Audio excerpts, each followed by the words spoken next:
Com 74 anos de idade, Ana Lúcia Torre é uma das atrizes brasileiras mais premiadas e com maior número de personagens no currículo.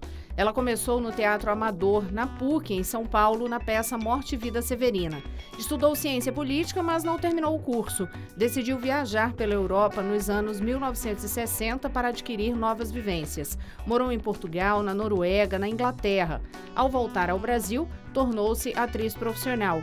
Inicialmente no teatro, onde transita por todos os gêneros, drama, comédia, musical. A estreia na TV foi em Dona Xepa, em 1977. E ela passou por várias emissoras.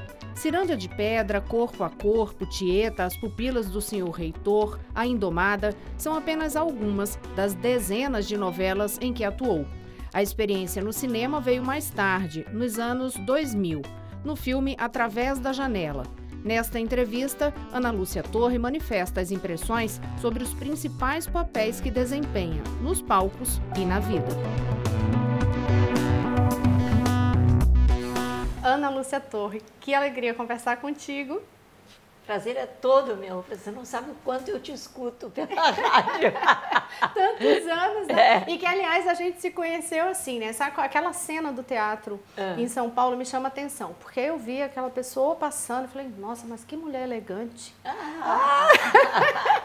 você virou e falei, olha, Ana Lúcia, né? E a gente foi lá se apresentar e disse, eu conheço de voz. Exatamente, exatamente. Né? Mas realmente a elegância agora com esse visual novo tá... Tá uma delícia. Toma banho, pronto. Né? Tô pronta. Ficou lindo assim, ó, do cabelo branco, dá é toda meu. uma... É meu. Sem dar trabalho Sem nenhum. dar trabalho. Isso dá um senso de liberdade também, não dá? Total. Porque é aquela coisa de você ter que pintar o cabelo para ficar escondendo não sei o que ou não sei quantas, e eu tenho alergia. Então era muito complicado. Agora eu tô alegre, feliz da minha vida. Mas me conta uma coisa, antes de qualquer outro assunto, de onde é que vem tanta energia? Porque é teatro, cinema, 4 papéis seguidos na televisão. Eu emendei 4 novelas, mas eu fiz o teatro no meio. Então, e aí tem cinema no meio do caminho? Tem tudo. Tem, porque eu também fiz nessa época, da primeira para a segunda novela, eu fiz um filme, Um Tio Quase Perfeito. Eu fiz também uma participação no seriado Os Homens São de Marte, é para lá que eu vou.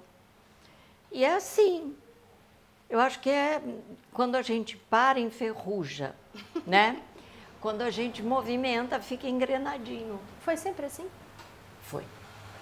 Foi muita energia sempre. De vez em quando dá um cansaço, mas não só cansaço físico.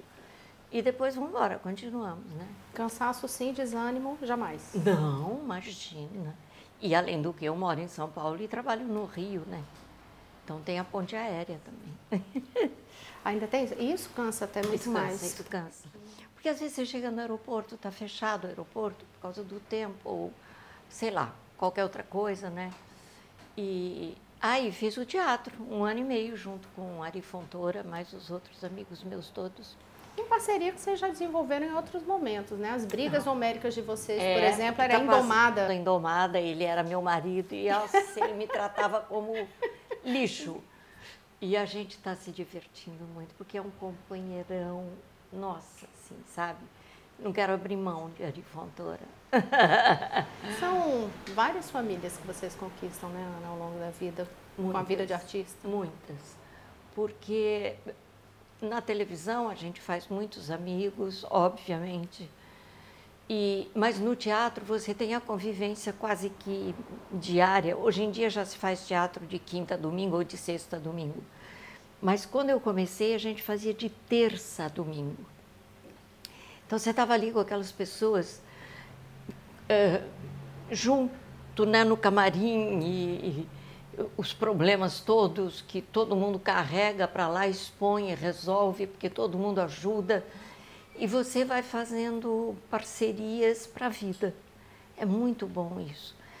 Uma outra coisa maravilhosa da minha profissão é que sempre, por mais velhinho que você esteja, tem uma tia, tem uma avó, tem uma freira, alguma coisa que você vai poder fazer. Então, é uma profissão que te dá uma amplidão de conhecimento de pessoas, né? de gente, porque cada novo trabalho é uma nova pesquisa sobre aquela pessoa que você vai levar à cena.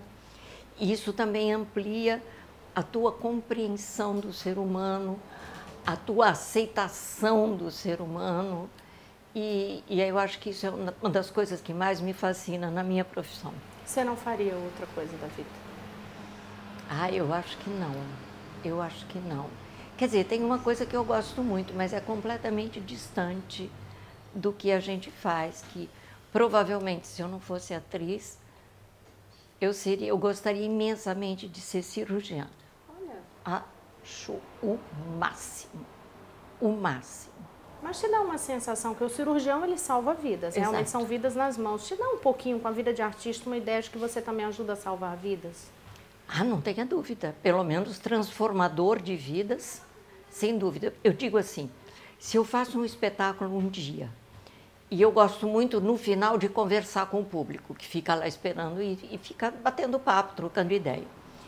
Se num espetáculo inteiro, de plateia de 200, 500 pessoas, você toca uma, é uma bênção na minha vida. Por isso, eu acho que o ator tem que ter, antes de tudo, em mente que tudo o que ele diz pode tocar alguém. Então, ele tem que ter a consciência do que ele diz, de como ele diz e do que ele quer dizer com aquilo. Porque é muito sério. Você mexe diretamente com a emoção das pessoas. Isso não é brincadeira, né? Então, você tem que estruturar de uma forma que você consiga dar a mensagem que você quer através daquele personagem e de que forma você dá aquela mensagem. Eu vou dizer um personagem que mexe muito. Você falou isso. Reflexões de um liquidificador. Aquilo foi muito divertido. Vamos ver um trechinho? Vamos. Sou eu, Elvira, o liquidificador. Se for alguém que morreu, tá precisando de reza, eu mando rezar uma missa, tá? Cala a boca. O que você entende de religião? Cala a boca. Cada um reza como pode. Mata uma curiosidade, como era que era conversar com esse liquidificador? Ah, foi muito bom. O filme é direção do André Klotzel. E quando nós começamos a gravar, a filmar, havia a preocupação do diretor assim, como é que eu vou fazer o liquidificador? Porque eu não posso ter o Selton Mello aqui falando o tempo inteiro durante 1 mês e meio de filmagem, né? Não faz sentido. Vou chamar um ator para fazer, te dar as réplicas atrás da câmera. Eu falei, mas não vai dar certo, porque aí ele vai me dar uma réplica que vai ser diferente do que talvez o Selton me dê. Ah, então você grava, a gente pluga, você ouve e para. Eu falei, aí complicou, porque se falha a gravação, corta a cena. Então chegamos à conclusão de que ficaria alguém, não ator, atrás da câmera, lendo o texto tranquilamente, assim. Fulano, eu vou para lá, daqui a pouco eu volto. Só para lembrar qual era o trecho. Aí eu contava 2 e falava com ele, porque eu tinha estudado muito a cena, eu sabia o que eu queria dizer para ele e como eu queria dizer. Ou seja, no fundo, você conversava com o liquidificador mesmo. Com o liquidificador aqui. Por isso que é tão perfeito aquele Eu filme. olhava aqui para ele, discutia com ele, ficava brava com ele, e a pessoa estava ali falando o texto, né? E aí foi muito interessante, porque, claro, o Selton Mello sabia, já tinha lido todo o roteiro. Quando o filme ficou pronto, editado, a gente fez em São Paulo, o diretor pegou o filme, veio aqui para o Rio, entrou num estúdio e o Selton, aquela coisa brilhante, aquele ator inacreditável, fez o liquidificador em 2 dias. Que perfeito. Eu acho que toda mulher um dia já conversou com o liquidificador pensando no filme, ou sonhou em ter um liquidificador daquele para conversar. Pois é, aquilo é uma companhia absoluta, né? Você já teve seus momentos de conversa com o liquidificador? Ah, mas eu converso muito com várias coisas. Ferro de passar roupa. Muito, dou bronca, quando não funciona, enfim. Acho que todos nós, né? Tem um momento de reflexão mesmo, né? Eu gosto mesmo daquele filme, é aquele momento que eu digo assim, realmente toda mulher sonha um dia estar com esse processo profundo ou já passou por esse processo profundo de reflexão com o liquidificador. E é um filme bem interessante, né? Eu gosto muito, eu gostei muito de ter feito.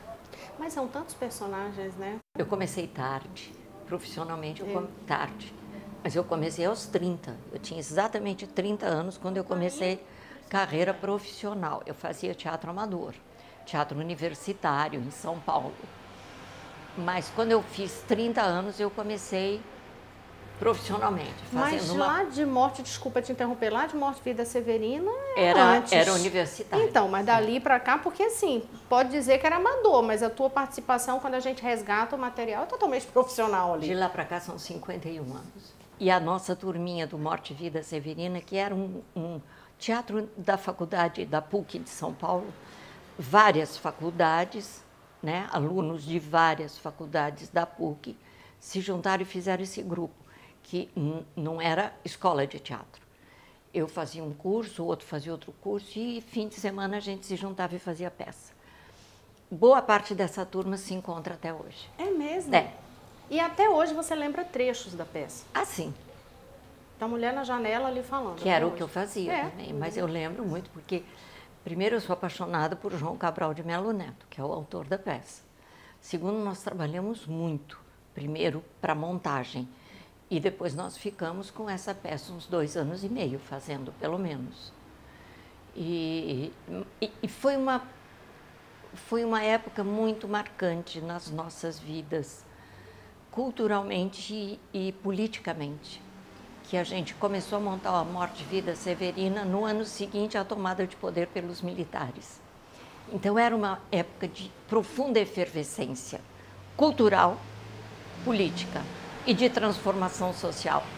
E nós, essa geração que nasceu em 45, 48, 45, 50, passou por uma fase exuberante da nossa sociedade de produção cultural em todos, o cinema novo, enfim, tudo, teatro oficina, teatro de arena, tudo que você possa imaginar, músicos, Chico Buarque, Caetano, Milton, tudo surgindo naquela época. Efervescência mesmo. Foi uma loucura que eu jamais vi ser repetida aqui. A gente vai continuar esta conversa, tá, Ana? Mas é no próximo bloco, é daqui a pouquinho, eu volto já.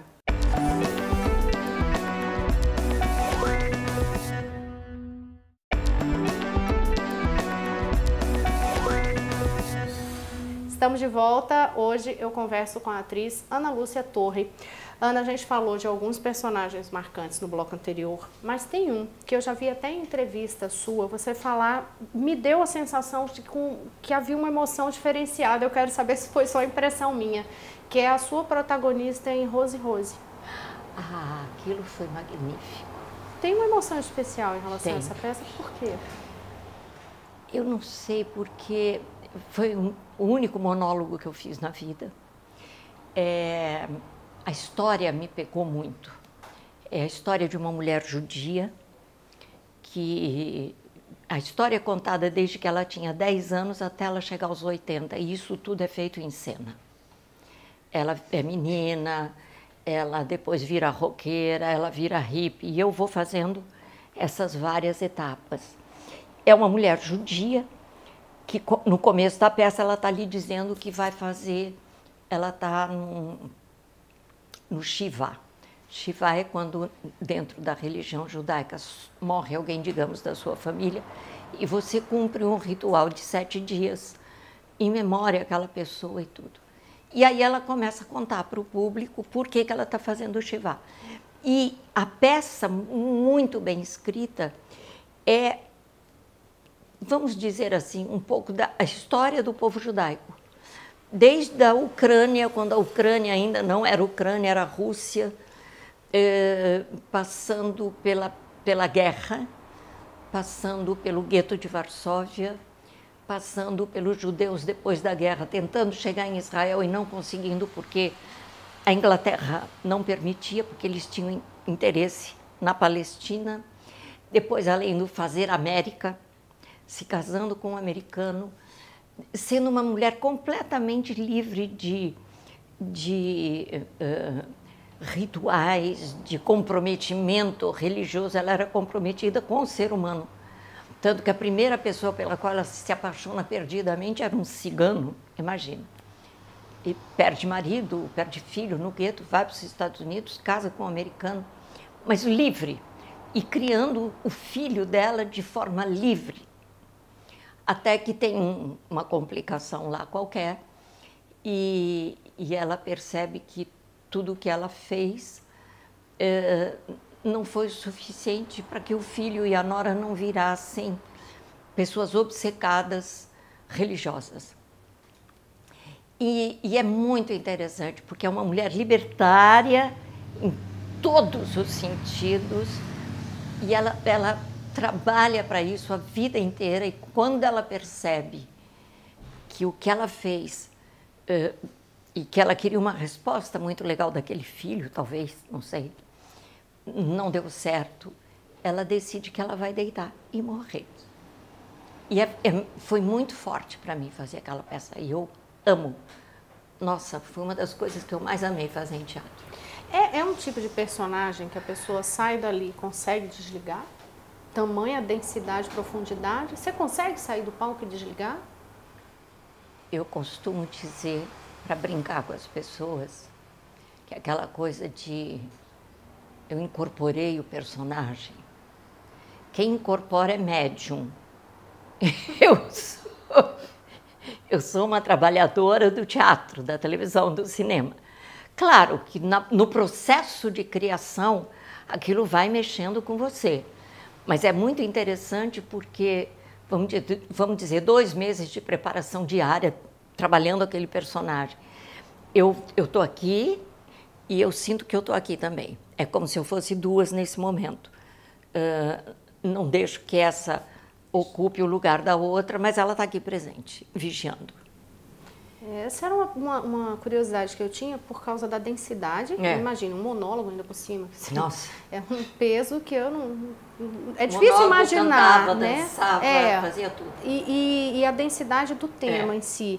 E eu pergunto isso porque, por exemplo, eu vou assistir a uma peça assim, eu saio dali impactada, que às vezes eu passo dias com aquele... Essa semana mesmo eu fui assistir um filme que eu saí e fico, meu Deus, sabe, aquele peso. E aí eu sempre tive essa curiosidade, porque pra gente que está assistindo ver esse impacto tão grande, quem está lá dentro, como é que funciona? Veja bem, você vai assistir uma peça que foi preparada à exaustão durante 2 meses e já está em cartaz. Então a gente consegue, porque senão a gente ia enlouquecer. Fazia um personagem, o segundo, no terceiro já estava internado. Né? Não pode, você tem que partir para outro. Mas o que a gente quer é exatamente isso, esse impacto que faça com que a pessoa passe dias pensando naquilo. Isso é transformador. É transformador, é a tal da cirurgia. Da cirurgia. Salva a alma, salva vidas. Como é que foi esse teu processo? Porque a tua história começa no teatro, e é muito forte no teatro. Muito. Depois vem a televisão, o cinema mais tardiamente, Bem né? tardiamente, mas também veio na sequência, quando abre a porta, vai de rodo, né? Abre a porta, vai de rodo. Mas essa mudança, não mudança porque você continuou fazendo as duas coisas, mas como é que foi esse processo de adaptação? Porque a gente sabe que a TV dá essa visibilidade de público, que você chega na rua, todo mundo reconhece. Te assustou? Até hoje algum tipo de coisa te impressiona? Não, eu acho que eu sempre encarei tudo com muita naturalidade, muita tranquilidade, porque é claro, eu faço um trabalho, digamos, que tem uma grande repercussão na televisão, isso está em cadeia nacional, né? Uma vez até foi muito engraçado, eu estava terminando uma novela aqui, meu personagem morreu e eu fui para o Peru, nunca tinha ido, meu sonho era ir para o Peru.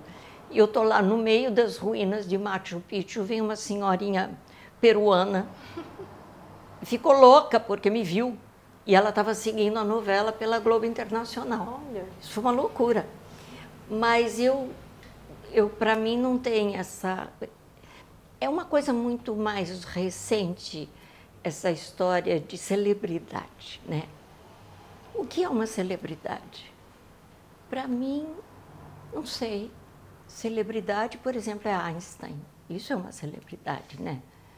É Madre Teresa de Calcutá, porque a dedicação que você tem para fazer esse tipo de trabalho, você pode pensar as pessoas no meio da humanidade, né?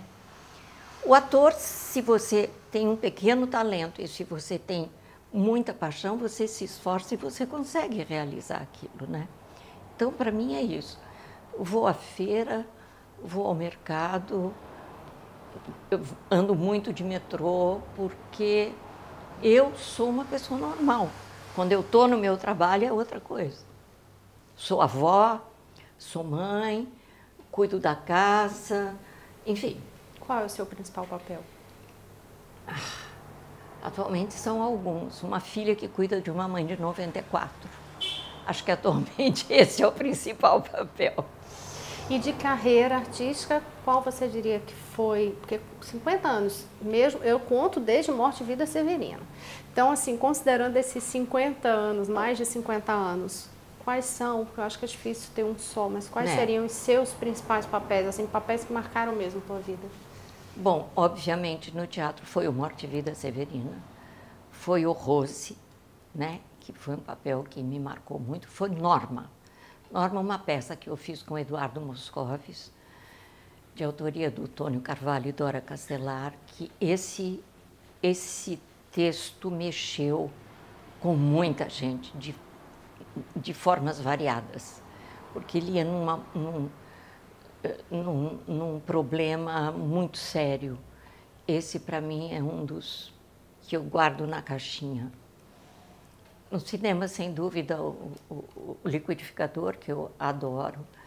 Na televisão tem alguns, mas tem um que eu gosto muito, que é Alma Gêmea, que eu fazia uma vilã horrorosa, de uma maldade. É ótimo fazer vilã. Eu gostei muito de fazer aquilo. E eu não sei, tem tanta coisa aí que me apaixonou, mas vamos ficar com esses. Fazer vilã, todo ator fala que tem um gostinho a mais, né? Muito bom. Mocinha é chato, mocinha chora, mocinha sofre. O vilão não, ele tem prazer nas coisas, nas picuinhas dele. É muito bom. E aí você vê ali, no caso de novela, o Brasil inteiro torcendo contra a pessoa. Torcendo contra. Mas tem vilão que tem uma torcida a favor. Mas era muito engraçado quando eu fazia a Alma Gêmea, que ela era um horror. Na rua era uma festa, as pessoas vinham e diziam, corro para casa para dizer, que eu digo para minha mulher, o que será que ela vai aprontar hoje? Então é muito bom. E novela tem essa coisa curiosa, de que vocês começam com a personagem, não necessariamente sabe como é que aquilo ali vai terminar. Não tem que sabe. ter a aceitação do público, Exato, né? exato. É mais difícil nesse sentido? De construir o personagem? Digamos que aquilo que eu te falei, se você trabalha 2 meses e meio no teatro, com um texto pronto, do início, com começo, meio e fim, e trabalhar a exaustão na televisão, você tem uma ideia, né, do que é o seu personagem, você tem, no máximo, quando começa a gravar 30 capítulos na mão de uma novela que terá 180, por exemplo, porque a cada semana você vai recebendo 6. E você começa meio que tateando para qual é o caminho que eu vou tomar, porque essa preparação toda, tem preparação, mas é muito mais ágil, né? Porque a televisão tem é uma outra estrutura. Eu adoro, mas é outra coisa, você tem que... Tem gente que já entra, eu fico Entra de cabeça fascinada, mas eu não consigo. Eu vou comendo pelas beiradas até me sentir legal no personagem. Mas vai se deixando guiar pelo que a opinião pública vai falando ou se protege disso, desse tipo de interferência? Não, acho que não. A gente meio que se protege, porque tem um diretor que ele e o autor, eles vão dar a base do que eles querem como resultado, daquilo que se tem que seguir. Então, eu confio plenamente. Eu sou da época em que o diretor dizia, senta no chão e fala, e eu nunca perguntei por quê. Eu sento e falo, porque se ele pediu para fazer aquilo, é que ele sabe o que ele vai fazer na edição. E sempre dá certo. Agora, se eu contesto, começa o conflito. De repente, eu sento, ele grava e diz assim, não ficou bom, Ana, vamos fazer de novo para cá. Então, pronto. Disciplinado. Ah, o ator tem que ser. Na televisão, por exemplo, você vai gravar, tem pelo menos naquele dia 80 pessoas ali envolvidas na gravação. E você vai contracenar com 3 ou 4 colegas, fora direção, iluminação, tudo. Aí você chega e não sabe o texto. No mínimo desrespeito com a equipe. No mínimo, no mínimo. Talvez isso até diferencie, aí eu não sou, nunca fui crítica de nada não, de arte eu só gosto de ir lá e assistir, não me meto não, mas assim, pelo que a gente está conversando, talvez aí me ponha a refletir que seja uma grande diferença entre ser um artista e ser meramente uma celebridade. Talvez uma das diferenças esteja aí por não saber como é que funciona isso tudo. Não sei, eu acho que, bom, mas em princípio eu acho que o ser humano tem que ter respeito. Não é porque tem 100 pessoas me esperando, é porque se tivesse uma, teria que ser a mesma coisa. Eu fui criada assim, né? Então, eu lembro sempre, eu acordava às 6 horas da manhã para ir para a escola e tinha aquele pãozinho fresco. Eu dizia, ai mãe, que delícia. Ela dizia, porque o padeiro chegou às 3 da manhã na padaria para fazer esse pãozinho para você. É a vida. Simples assim, estocada dessa forma. Ana, já acabou. Ah, não! Já acabou. A gente tem que fazer parte 2. Não tem? Eu defendo, eu apoio, tá? Eu apoio a parte 2. Tá bom, muito obrigada por essa conversa. Imagina, obrigada aí. Aula de vida para mim.